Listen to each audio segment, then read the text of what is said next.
आज से हम धम्मपद की गाथा और कथा के बारे में बात करेंगे।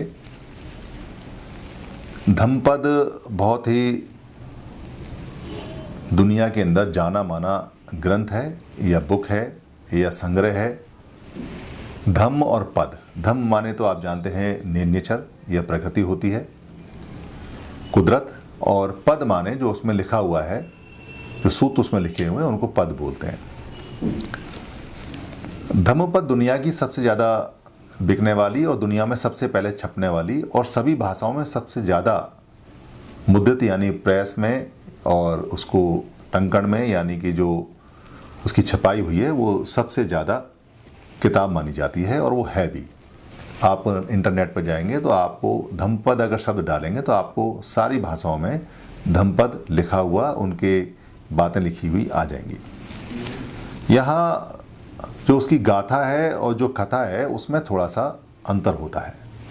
गाथा हम जो पाली में बोलते हैं, गाथा का मतलब है वो बात जो बुद्ध ने कही 2 लाइन में या 3 लाइन में या 4 लाइन में, और जो पाली में है और बहुत शॉर्ट में है यानी कि गूढ़ रहस्य में है, उसको गाथा कहते हैं। और वो पूरी दुनिया में कहीं नहीं बदली है, वो सेम है।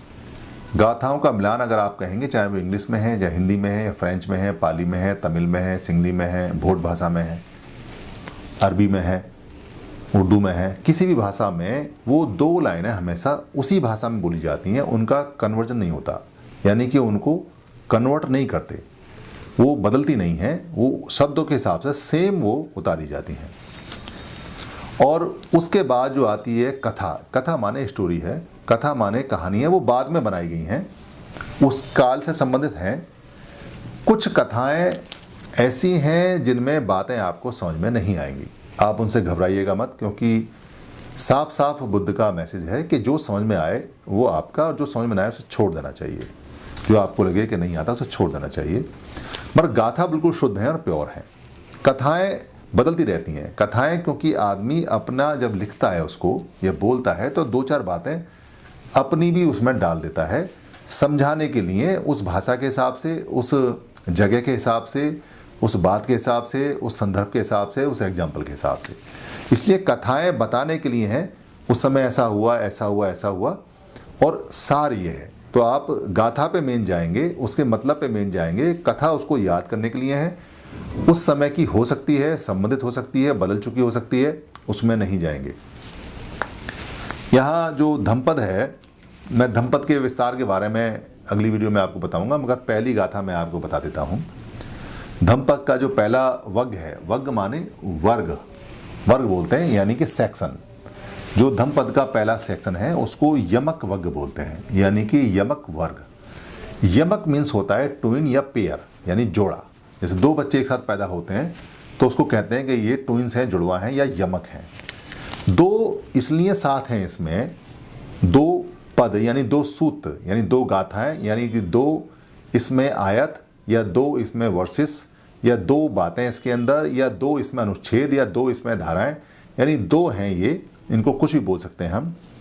2 इसलिए है कि एक में वो बताते हैं कि ऐसा करेंगे तो ऐसा होगा, और दूसरे में तभी हाथ कर बताते हैं कि अगर ऐसा नहीं करेंगे तो ऐसा होगा। बात सेम रहेगी, ऐसा करेंगे तो ऐसा होगा और ऐसा करेंगे नहीं तो ऐसा नहीं होगा या ऐसा होगा। इसलिए वो जोड़े में साथ साथ है। पहला वग्ग है, इंपॉर्टेंट है। और पहली जो गाथा है, जो पहली बात है, वो बहुत इंपॉर्टेंट है।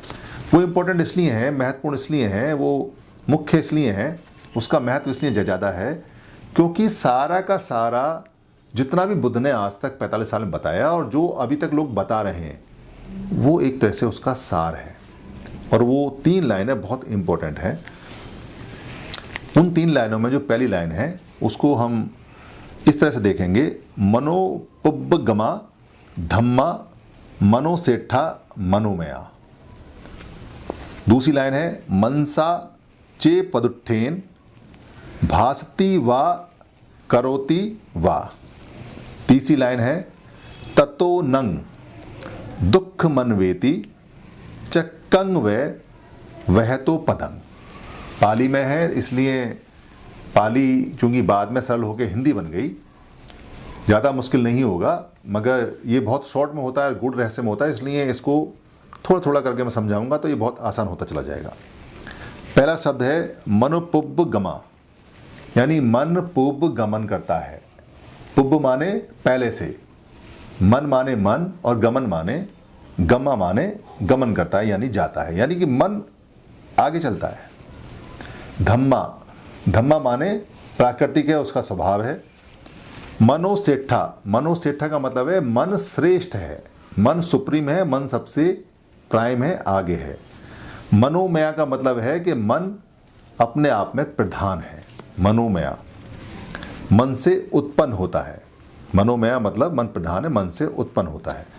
तो इस लाइन को आप ऐसे समझिए कि मन पुब्ब गमा, यानी मन सबसे आगे चलता है, ड्राइवर है। मनोसेठा, मनोमया, मन से जो उत्पन्न होता है, मन श्रेष्ठ है। दूसरी लाइन है मनसा चे पदुत्थेन, यानी मन से जो उत्पन्न होता है, मनसा माने मन से, चे माने यदि, पदुत्थेन माने बुरे, और दू, जो पदु में जब दू लग गया, पदुत्थेन माने जो दुराभाव उत्पन्न होते हैं, जो बुरी बातें उत्पन्न होती हैं, खराब। भास्ति मतलब भाषण, भाषण देते हैं जो उनको भास्ति बोलते हैं, भाषण दे रहा है तो इसका मतलब भास्ति हो गया। वह माने अथवा यानी जैसे, भास्ति यानी बोलता है, या करोति या करता है। तीसरा है ततो नंग, ततो माने तब, उसके बाद, और नंग जो आता है यहाँ आदमी के लिए आता है, यानी वे आदमी, नंग उस व्यक्ति को। दुख मनवेति, दुख उसका मनवेद करता है यानी पीछा करता है, पीछा करता है। कैसे? चक्कंग व वहतो पदंग, चक्क माने चक्का हो गया, यानी कि गाड़ी का चक्र, धमचक्र में आपने देखा होगा, जैसे धमचक्र बोलते हैं, तो चक्क माने पहिया हो गया। पहिया किसका है? गाड़ी का। वह बहतो पदंग, यानी बह रहा है, ढो रहा है। पदंग माने पैरों को, यानी कि बैल अगर गाड़ी को चला रहा है तो दुख ऐसे पीछे जाएगा जैसे पहिया साथ साथ चलता रहता है। अब इसको समझिए कैसे है। पहले इसके पीछे एक कहानी सुन लीजिए। दो कहानियां हैं, बड़ी इंटरेस्टिंग हैं, बड़ी मज़ेदार हैं, जो कथा में आती हैं। एक चक्खुपाल करके थेर हुआ करते थे। चक्खुपाल थेर कहाँ थे? सावित्री में। सावित्री मतलब जैतवन आराम में। जैतवन आराम का मतलब है, जैतवन राजकुमार का नाम है, और आराम बोलते हैं बगीचे को। सावित्री के अंदर है, वहाँ की ये कथा है। चक्खुपाल जो थेर थे वो अंधे थे। थेर का मतलब है बड़े भिक्खु थे, सीख चुके थे और अरथ भी हो गए थे। अरथ का मतलब है कि अपने दुखों को वो खत्म कर चुके थे, मगर अंधे थे। चक्खु माने होता है आंख, और पाल माने पालना। चक्खुपाल यानी नाम है उनका चक्खुपाल, आंख पालने वाला, मगर अंधे हैं। और अरथ हैं यानी जीवन से निर्वाण प्राप्त कर चुके हैं, मुक्त हो चुके हैं, एक तरह से बस जीवन को जी रहे हैं। तो वो शाम को विपश्यना करने बैठे। शाम को विपश्यना करने जब बैठे और सुबह को उठे तो जो वहाँ छोटे मोटे कीट पतंगे थे वो उनके नीचे दब के मर गए। अब वो कीट पतंगे मर गए। अब भगवान बुद्ध के नियम के अनुसार विपश्यना अगर आप करते हैं तो कीटों को मारने की बजाय आप घायल नहीं कर सकते। विपश्यना करने जाएंगे, मच्छर आपको काटता रहेगा, आपको हाथ से उड़ाना है, मारेंगे नहीं। अगर मारेंगे तो उसके मारने का जो फल है वो विपश्यना में आड़े आ जाएगा, इसलिए उसको उड़ाइए। आप किसी को नहीं, इसलिए नीचे चल के देखना पड़ता है ताकि चींटी ना मर जाए, तो आप मार नहीं सकते। मगर वहाँ तो चक्खू पाल जो थेर थे उन्होंने वहाँ बड़े सारे कत्ल कर दिए, बड़े सारे मर्डर कर दिए। उससे क्या हुआ, जो और भिक्खु थे सामने थे, जो छोटे भिक्खु थे, उनमें खलबली मच गई, बड़ी उनके अंदर उतावलापन हुआ। ये क्या किया, वैसे तो अरथ हैं, चक्खुपाल इतने बड़े भिक्खु हैं और इतने सारे कीट पतंगे मार दिए, इसका तो पाप लगेगा, और ये कैसे अरथ हैं।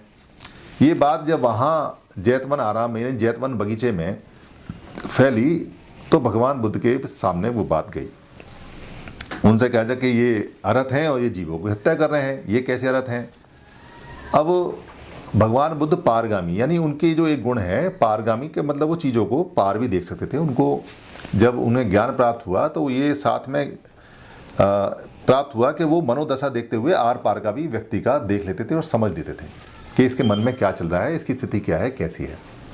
तो समझ गए तो उन्होंने बताया। अब यहाँ जो कथा चलेगी वो पिछले जन्म की है। पिछले जन्म की कथा से जिन लोगों को ऐतराज़ है वो इसको कथा मान के छोड़ दें।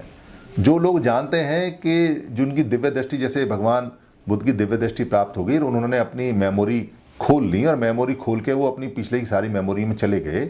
ऐसे 3 लोग और भी थे जो मेमोरी खोल लेते थे और हरे बुद्ध काल में लगभग 4 लोग बुद्ध के साथ में ऐसे होते हैं जो अपनी मेमोरी को खोल सकते हैं। आप भी खोल सकते हैं क्योंकि बुद्ध के बीज सब में होते हैं।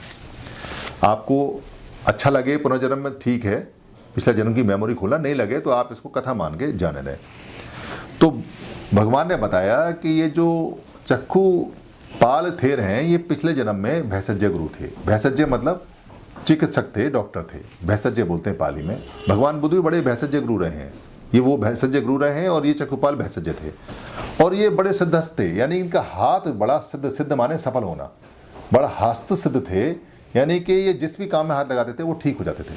तो ये वहाँ लोगों की सेवा करते थे, उनको ठीक करते थे।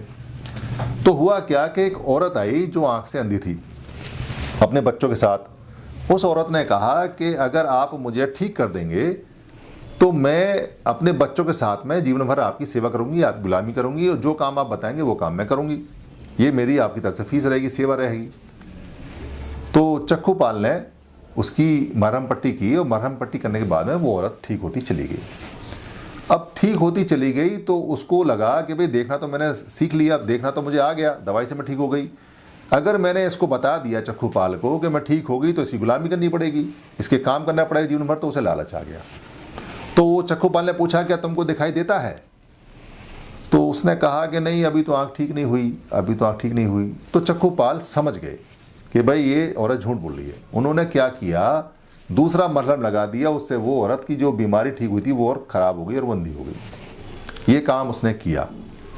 ये काम करने के बाद में फिर उसका जन्म यानी कि बर्थ आगे बढ़ा और उस बर्थ में ये जो पैदा हुआ तो ये अंधा पैदा हुआ।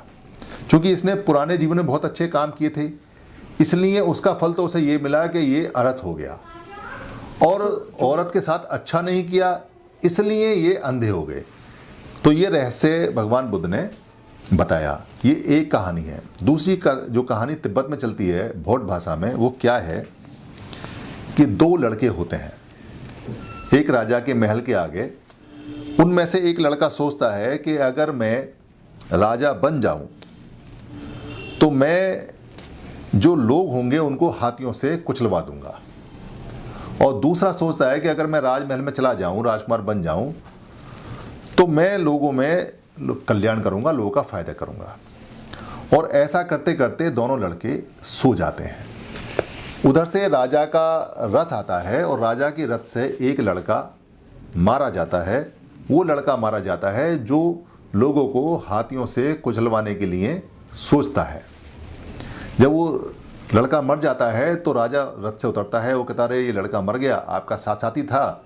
तो वो दूसरे लड़के को अपने साथ ले जाता है और उसे वो अपना बेटा बना के उसको पालता है और वो वहाँ दत्तक पुत्र के रूप में उसके साथ में रहता है। ये 2 कहानियाँ हैं, मगर जो बताया आपको शुरू में वो सुनिए क्या है। ह्यूमन सॉफ्टवेयर यानी कि जिससे ह्यूमन चलता है। ह्यूमन का प्रोसेसर नहीं बात कर रहे हैं। प्रोसेसर जो होता है वो दिमाग होता है, ब्रेन होता है, मस्तिष्क होता है, मगर इस मस्तिष्क को चलाने वाला जो होता है वो मन होता है।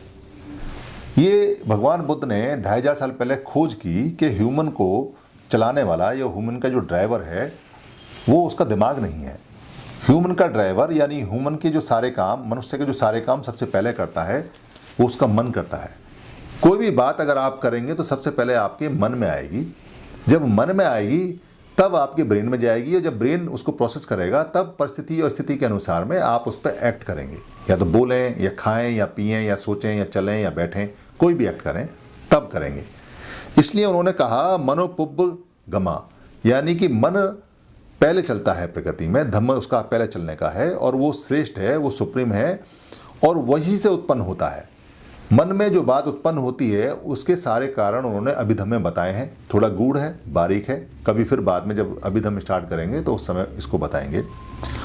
फिर वो कहते हैं कि मन में अगर बुरा ख्याल आएगा, जैसे मन में आपके किसी के प्रति कोई बुरा ख्याल आएगा वैसे ही आप बोलेंगे और वैसा ही आप करेंगे। यानी कि बुरा ही बोलेंगे और बुरा ही करेंगे क्योंकि मन में बुरा आया है।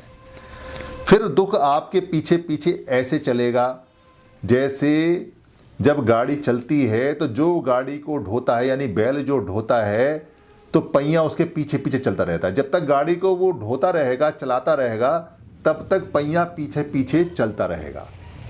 ऐसे ही चक्खू पाल के मन में जैसे ही ये बात आई कि मैं इसका बुरा कर दूं, उसने उसका बुरा कर दिया, उसको अंधा कर दिया और उसका फल उसे मिला। क्यों फल मिला? क्योंकि चक्खू पाल के जो बुरा किया वो फाइल उसके बॉडी के अंदर मेंटेन हो गई, सॉफ्टवेयर में मेंटेन हो गई और वो बाद में ट्रांसफ़र हुई। प्रोसीजर है, आप माने या ना माने, मगर कथा है, ट्रांसफ़र ऐसे होती है। ऐसे ही जो बच्चे थे जिसने बुरा सोचा वो मर गया, इंसिडेंटली मरा, मगर उसने बुरा सोचा, और जो अच्छा सोचा उसके साथ में अच्छा हुआ। ये भौट वाली जो तिब्बत में चलती है कहानी, दोनों कहानियाँ चलती हैं। धम्मपद में और भी कोई कहानी बनाई जा सकती है इसके साथ साथ में, क्योंकि शिष्यों ने बनाई थी। इसलिए आप जैसा सोचेंगे वैसा ही आप करेंगे, वैसा ही आप बोलेंगे। ये यमक वक की पहली कहानी है। इसके बाद में इसकी विपरीत दूसरी कहानी है जो हम धम्मपद के दूसरे भाग में बताएंगे। धन्यवाद।